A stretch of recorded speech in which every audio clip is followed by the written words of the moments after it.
Hi friends, എല്ലാവർക്കും മറ്റൊരു വീഡിയോയിലേക്ക് സ്വാഗതം. നമ്മൾ ഈ ഒരു വീഡിയോയിൽ ഡിസ്കസ് ചെയ്യാൻ പോകുന്നത് എയർഫോഴ്സ് കോമൺ അഡ്മിഷൻ ടെസ്റ്റ് അഥവാ AFCAT 1/2025 നോട്ടിഫിക്കേഷനാണ്.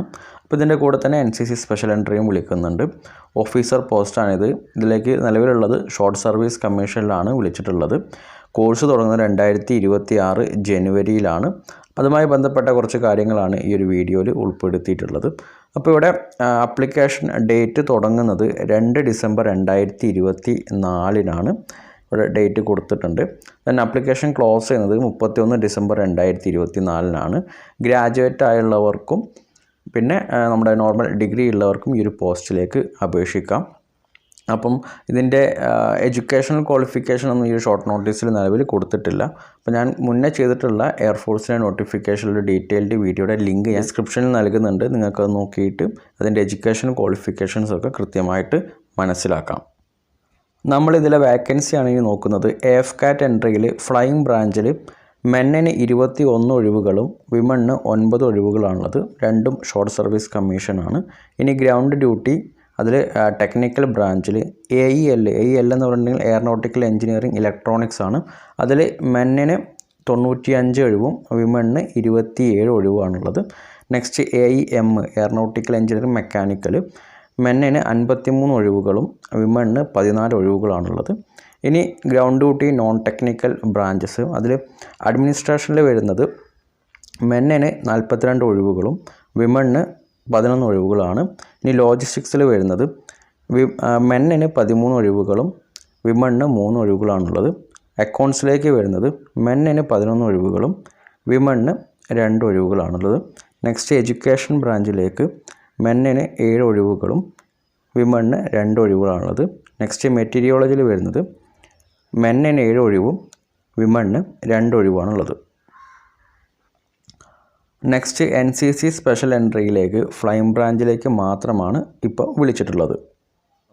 ഷോർട്ട് സർവീസ് കമ്മീഷനിൽ നമുക്ക് ആദ്യം 10 വർഷത്തെ പോസ്റ്റിംഗ് ആണ് നമുക്ക് ലഭിക്കുന്നത്.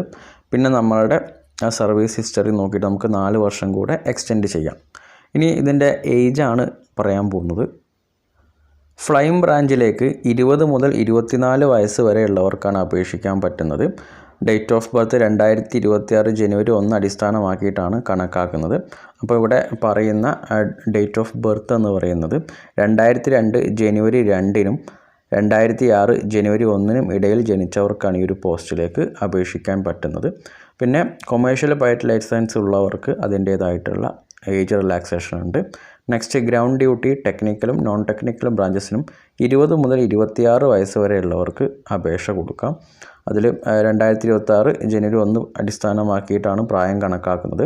അപ്പോൾ 2000 ജനുവരി 2 മുതൽ 2006 ജനുവരി 1 വരെയുള്ളവർക്കും ഈ ഒരു പോസ്റ്റിലേക്ക് അപേക്ഷ സമർപ്പിക്കാം.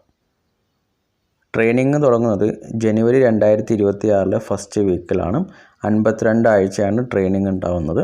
ദെൻ നമുക്ക് ട്രെയിനിങ് പൂർത്തിയാക്കി കഴിഞ്ഞാൽ നമുക്ക് ഫ്ലൈയിങ് ഓഫീസറായിട്ടാണ് നമുക്ക് പോസ്റ്റിംഗ് വരുന്നത്.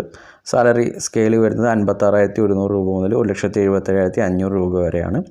ദെൻ മിലിറ്ററി സർവീസ് പേ നമുക്ക് വരുന്നത് ഒരു മാസത്തേക്ക് 15,500 രൂപയാണ്. പിന്നെ മറ്റ് ആനുകൂല്യങ്ങളൊക്കെ ലഭിക്കുന്നതാണ്. അപ്പോൾ ഇത്രയാണ് ഈ ഒരു ഷോർട്ട് നോട്ടീസിൽ പറഞ്ഞിട്ടുള്ള കാര്യങ്ങൾ. അപ്പോൾ ഇതിൻ്റെ എഡ്യൂക്കേഷണൽ ക്വാളിഫിക്കേഷൻസ് മറ്റ് കാര്യങ്ങളൊക്കെ മുന്നേ ചെയ്തിട്ടുള്ള വീഡിയോയിൽ കൃത്യമായിട്ട് പറഞ്ഞിട്ടുണ്ട്. ഓരോ ബ്രാഞ്ചിലേക്കുള്ള എഡ്യൂക്കേഷണൽ ക്വാളിഫിക്കേഷൻ എന്താണ് എന്നുള്ളത്. അപ്പോൾ അതിൻ്റെ ലിങ്ക് ഞാൻ ഡിസ്ക്രിപ്ഷനിൽ നൽകുന്നുണ്ട്. നിങ്ങൾക്ക് നോക്കിയിട്ട് നിങ്ങളുടെ എഡ്യൂക്കേഷൻ ക്വാളിഫിക്കേഷൻ നോക്കാം. ഡിഗ്രി അവസാന വർഷം പഠിക്കുന്നവർക്കും ഈ ഒരു പോസ്റ്റിലേക്ക് അപേക്ഷ സമർപ്പിക്കാവുന്നതാണ്. അപ്പോൾ ഇതിൻ്റെ കൂടുതൽ ഡീറ്റെയിൽസ് പിന്നെ നമുക്കിതിൻ്റെ ഒഫീഷ്യൽ നോട്ടിഫിക്കേഷൻ വരുന്ന സമയത്ത് എന്തെങ്കിലും അഡീഷണൽ ആയിട്ട് കാര്യങ്ങൾ ഉൾപ്പെടുത്തിയിട്ടുണ്ടെങ്കിൽ നമുക്ക് ഡിസ്കസ് ചെയ്യാം. സോ വീഡിയോ ഇഷ്ടമായിട്ടുണ്ടെങ്കിൽ തീർച്ചയായിട്ടും വീഡിയോ ലൈക്ക് ചെയ്യുക. എയർഫോഴ്സിലേക്ക് ഓഫീസറാവാൻ താല്പര്യമുള്ള നിങ്ങളുടെ ഫ്രണ്ട്സിന് തീർച്ചയായിട്ടും ഈ വീഡിയോ ഷെയർ ചെയ്ത് കൊടുക്കുക. അടുത്തൊരു വീഡിയോയുമായിട്ട് വീണ്ടും കാണുന്നവർക്കും ജയ് ഹിന്ദ്.